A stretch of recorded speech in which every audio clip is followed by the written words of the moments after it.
A lot of times when people want to ask me what it's like being an illustrator, it's really hard for them to imagine. And like the easiest explanation I've come up with is you're like an actor. You won't cast Daniel Day-Lewis in a slapstick comedy. He's known for a certain kind of acting. And as an illustrator, when they hire you, they go, okay, you are this kind of an illustrator. You can, they want to cast you in, like an actor, you in your portfolio, you want to show what you can do.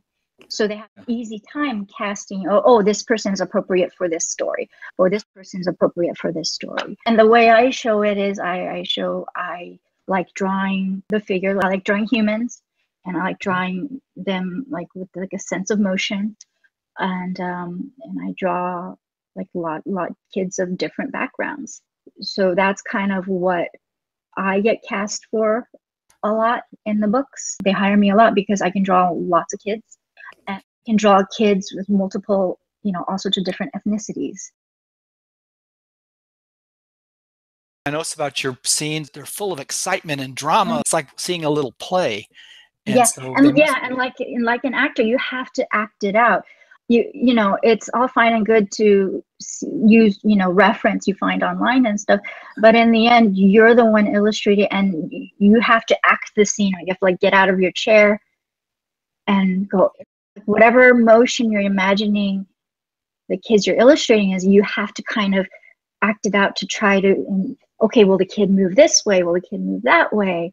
So you have to use your whole body while you're drawing, get out of your chair while you're drawing and kind of move around in your head.